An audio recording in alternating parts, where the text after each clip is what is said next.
idea de cómo se va construyendo una identidad. En este caso, signada por las experiencias propias del desarrollo de una nación, de sus orígenes, cómo se fue desenvolviendo y cómo intentó precisamente asumir una identidad.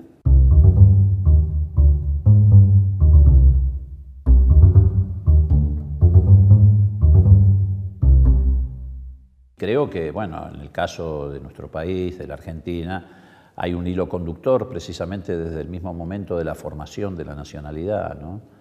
Que cada vez adquiere más nitidez y que viene en una puja constante con lo que podríamos denominar el carácter más cosmopolita de algunas ideologías, particularmente del neoliberalismo o del liberalismo, depende de qué etapa histórica de la Argentina tomamos, que ha sido el que ha estado siempre en puja, en tensión con ese pensamiento nacional.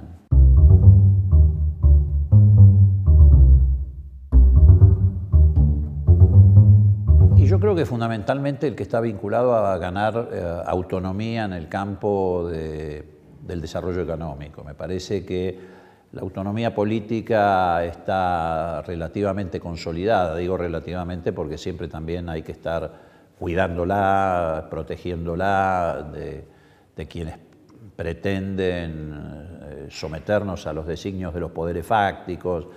Pero hoy además me parece que la nueva independencia se vincula mucho a la cuestión regional. Me parece que está bastante asumido que no hay posibilidad de independencia, de autonomía, si no es en un marco regional. Por eso los procesos de integración regional también han tenido en estas últimas etapas, particularmente desde el inicio del proceso democrático en Argentina, que fue un poco el punto de partida de todas estas experiencias, una fortaleza que no tuvieron en siglos. Me parece que hoy estamos, desde que se inició el proceso democrático en Argentina, avanzando a pasos agigantados en estos procesos de integración, porque creo que está muy vinculado al concepto de la nueva independencia.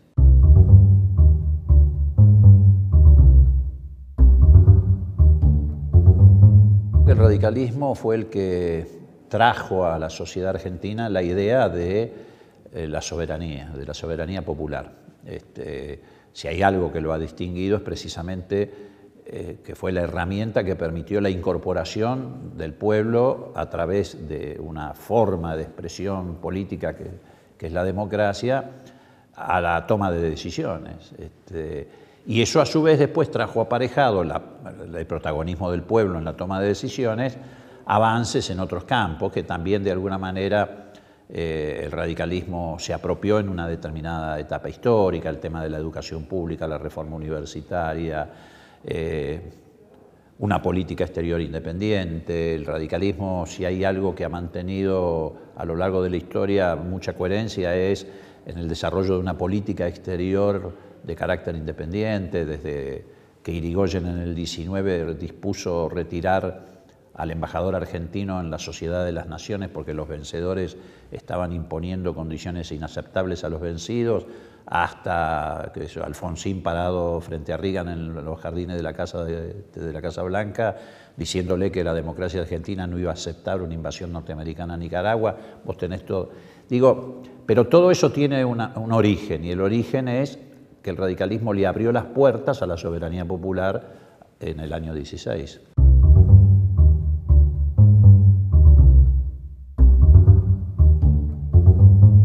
Es indudable que hemos tenido una enorme ampliación de derechos en estos 30 años, con particular énfasis en la primera etapa de la democracia y en esta que se inició en el 2003. Yo creo que además entre esas dos etapas hay mucho parentesco, que es muy fácil adivinar, digamos. En materia de derechos civiles ha habido una ampliación de derechos muy significativa, desde la derogación de la ley de divorcio hasta el matrimonio igualitario, la identidad de género. En materia de derechos humanos, esto es un logro que incluso es reconocido en el mundo, el desarrollo que ha tenido la Argentina en esta materia. Creo que también ha habido ampliación de derechos sociales, de manera también muy significativa, desde ya derechos políticos. Y tal vez lo que falta, y me parece que es en la etapa en la que estamos, porque lo que creo que hoy se está discutiendo es precisamente la distribución del ingreso, es la ampliación de derechos económicos, es decir, que los sectores populares, etcétera, puedan avanzar en una mayor captación de la renta nacional y en desarrollar políticas de inclusión que se han empezado a poner en práctica, pero que todavía en algunos casos no tienen el carácter universal que deberían tener. Pero bueno, creo que esta es una etapa que está en pleno desarrollo.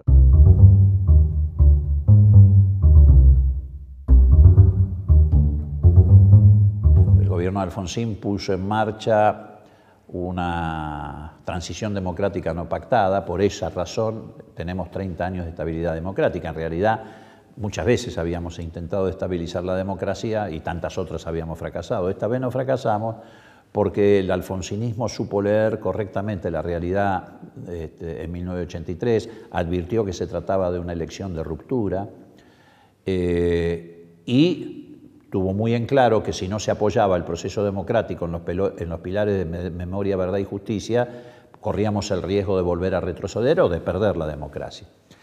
Por eso digo que llevó adelante una transición no pactada, cosa que no ocurrió en el resto de América Latina con los procesos democráticos. A partir de allí se inicia todo un camino de profundización. Alfonsín efectivamente encuentra muchas dificultades y limitaciones para desarrollar una política de independencia económica, de inclusión. Esto no significa que entrega las banderas, por el contrario, es víctima de un golpe de Estado económico precisamente porque no quiso hacer lo que después hizo Menem cuando llegó al gobierno.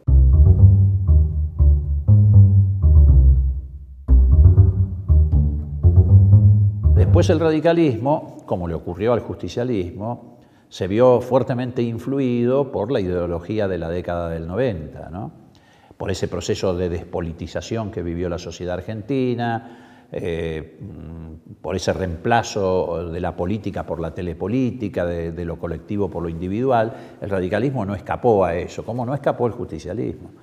Por eso es muy curioso, porque en estos 30 años de democracia, los avances más significativos se dieron precisamente con el alfonsinismo y el kirchnerismo. Pero el alfonsinismo y el kirchnerismo tienen origen en estos movimientos nacionales y populares. Y a la vez también los grandes retrocesos en estos 30 años se dieron en dos gobiernos también de origen en estos movimientos populares, el menemismo y el gobierno de la Alianza o de la Rúa.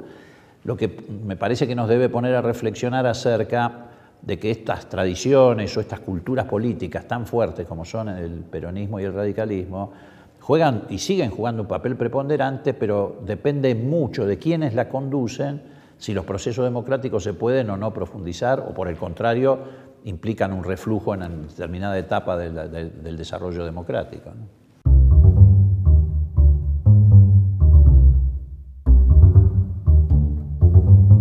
En el marco de lo argentino hay un pensamiento nacional y también, y forma parte de la realidad de los procesos democráticos y debe ser incorporado en el pensamiento argentino, hay corrientes liberales, conservadoras, etcétera, pero yo creo que el pensamiento nacional identifica esas corrientes históricas que han representado a los movimientos populares, qué sé yo, Dorrego, el Partido Popular, el alcinismo, los orilleros, el radicalismo, la chusma, el peronismo, los cabecitas negras.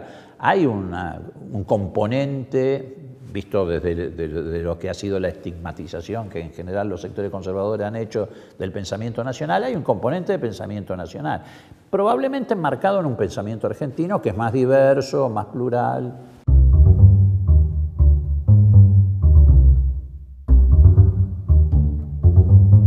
En estos 30 años de democracia, además de todos los avances y la expansión que han tenido los fenómenos sociales, etcétera, fundamentalmente lo que hemos acumulado es experiencia. En esa experiencia me da la sensación de que ha quedado claro que en una primera etapa, caracterizada fundamentalmente con el sello del alfonsinismo, logramos la democracia para siempre, y en una segunda etapa, que fue la que se inició con Kirchner en el 2003, caminamos a la idea de patria para todos. Me parece que hay que buscar la manera de sintetizar estos dos aspectos, de democracia para siempre y patria para todos, para consolidarlos, porque el riesgo que tenemos no es el de una derrota electoral, sino una derrota cultural.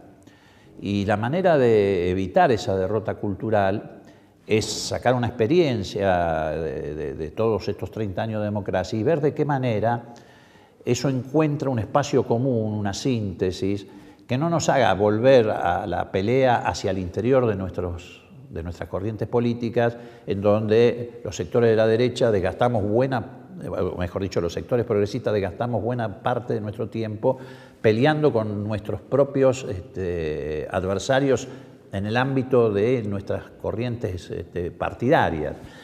Digo esto porque a mí me da la impresión de que tanto el pejotismo como el aparato radical están excedidos por un peronismo y un radicalismo que es mucho más grande y que está fuera de esas estructuras.